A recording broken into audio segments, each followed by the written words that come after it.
नमस्कार सबैलाई। म Kapila Gautam, cancer survivor, cancer fighter बन्न चाहन्छु। 2 पटक क्यान्सरलाई जितेँ। अहिले फेरि तेस्रो पटक क्यान्सरसँग लडाइँ गरिरहेको छु। त्यही भएर म आफूलाई चाहिँ अब फेरि क्यान्सर फाइटर बन्न चाहेको। जीवनले मलाई धेरै परीक्षा लियो, चुनौतीहरू धेरै दियो, तर पनि हिम्मत हारेको छुइनँ। एउटा मनमा आशा छ, हिम्मत छ, आत्मबल छ।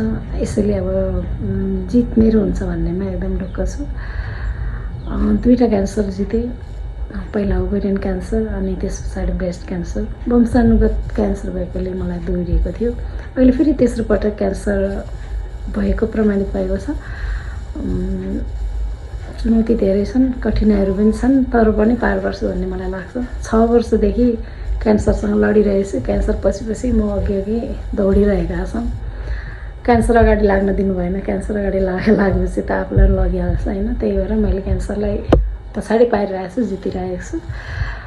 यो तेस्रो पटक क्यान्सर हुँदा चाहिँ नभनौँ अब होस्, अब तेस्रो पल्ट पनि भयो भने अलिकति मनमा मलाई पीडा पनि भयो सुन्दाखेरि, अनि नभन्ने भनिरहेको थियो। तैपनि अब क्यान्सर प्रमाणित भइसकेपछि एकजनालाई भने एक कान मैदान हुँदै थाहा भइहाल्यो धेरैलाई। अनि फेरि मेरो हस्बेन्डले एउटा पोस्ट राख्नुभयो, त्यस पछाडि त खुलिहाल्यो। अनि मैले पनि सोचेँ अब मैले पनि किन लुकाउने त।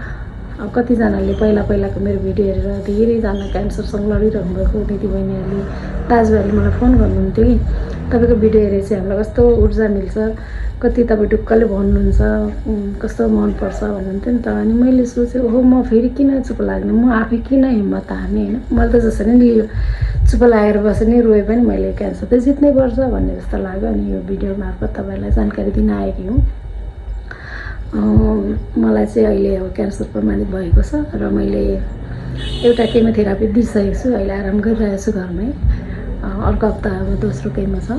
6वटा केमो दिनुपर्छ भन्नुभएको छ डक्टरहरूले। अनि अब गाह्रो छ केमोको साइड इफेक्टहरू। अब त्यो हिजो पनि भोगेर आइयो होइन। अब गाह्रो त हुन्छ नै, तर त्यो गाह्रो जसले गाह्रो सहन सक्छ त्यसले नै जित हासिल गर्ने हो। सहन सक्नेलाई मात्रै गाह्रो दिँदा रहेछन् भगवान्ले पनि होइन। अब चाहिँ यसले चाहिँ सक्छ है, अब यो लडाइँ लड्न भनेर छानेको हो कि मलाई जस्तो पनि लाग्छ बेलामा होइन। एनिवे अब यसमा मलाई केही छैन। यो मलाई क्यान्सर भयो भनेर एकदम आत्तिएर रुनु कराउनु पर्ने पनि छैन। अब जित्नु छ जसरी पनि। अब यो लडाइँमा तपाईँहरू पनि मेरो साथमा हुनुहुन्थ्यो हिजो। तपाईँहरूलाई धेरै धन्यवाद। अब मैले त एक्लै लडेको थिइनँ नि त, हिजो पनि तपाईँहरूसँगै लडेको थिएँ। तपाईँहरूले मलाई हौसला नदिनुभएको, माया नदिनुभएको भए म एक्लै सक्दिनँ थिएँ कि बा। अब अहिलेको लडाइँ जित्नु छ। अब उपचार सुरु गरिसकेको छु। अब मनमा एकदम आशा छ, हिम्मत छ, आत्मबल छ। यो लडाइँ अवश्य जित्ने छु।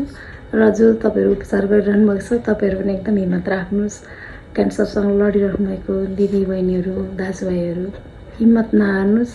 तेस्रो पटक म हिम्मत लिएर अगाडि बढिरहेको छु। मलाई आशा छ यो लडाइँ पक्कै मैले जित्नेछु, हामी जित्नेछौँ। मेरो अब उपचारको अपडेटहरू पनि म तपाईँहरूलाई दिँदै जानेछु।